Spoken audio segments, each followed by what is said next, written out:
2025 ಒಂದು ರೀಕ್ಯಾಪ್ ಮಾಡುವ.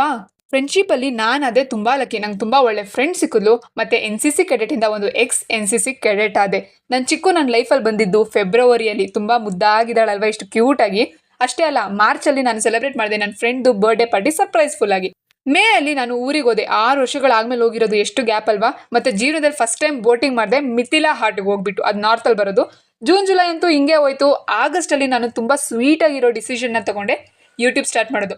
ಸೆಪ್ಟೆಂಬರಲ್ಲಿ ನಾನು ಫಸ್ಟ್ ಟೈಮ್ ನಮ್ಮ ಅಣ್ಣಂಗೆ ನನ್ನ ದುಡ್ಡಿಂದ ತೊಗೊಂಡೆ ವಾಚ್. ಮತ್ತು ಅಲ್ಲಿ ಇಲ್ಲಿ ಸ್ವಲ್ಪ ತಿರುಗಾಡಿದೆ ಒಳ್ಳೆ ಜಾಗದಲ್ಲಿ. ಅಷ್ಟೇ ಅಲ್ಲ, ರೋಡಲ್ಲಿ ನಾನು ಫಸ್ಟ್ ಟೈಮ್ ಡ್ಯಾನ್ಸ್ ಮಾಡಿದ್ದೀನಿ. ನನಗೆ ತುಂಬ ಆಸೆ ಇತ್ತು ರೋಡಲ್ಲಿ ಡ್ಯಾನ್ಸ್ ಮಾಡಬೇಕು ಅಂತ. ಟೈಮು ಎಷ್ಟು ಬೇಗ ಹೋಯ್ತು ಅಂತ ನನಗೆ ಗೊತ್ತೇ ಆಗಿಲ್ಲ. ನನ್ನ ಚಿಕ್ಕು ಅಷ್ಟು ಚಿಕ್ಕೋಳಿಂದ ಎಷ್ಟು ದೊಡ್ಡೋಳಾಗೋಗಿದ್ದಾಳೆ. ಎಷ್ಟು ದೊಡ್ಡೋಳಂದರೆ 3 ಮಕ್ಕಳಿಗೆ ತಾಯಿನೇ ಆಗೋಗಿದ್ದಾಳೆ. ನಾನು ಮೆಮೊರೀಸ್ಗಂತ ಡೈರಿ ಬರಿತೀನಿ ಗೊತ್ತಾ, ಯಾಕಂದರೆ ಫ್ಯೂಚರಲ್ಲಿ ಅದನ್ನು ಓದಿದಾಗ ತುಂಬ ಚೆನ್ನಾಗಿರುತ್ತೆ ಅಂತ. ಅಷ್ಟರಲ್ಲೇ ನಂದು ಇನ್ನೊಂದು ಫ್ರೆಂಡ್ ಬಂದು, ಆ್ಯಂಡ್ ಇವಳು ಸಹ ತುಂಬ ಹೆಲ್ಪ್ ಮಾಡ್ತಾಳೆ ನನಗೆ.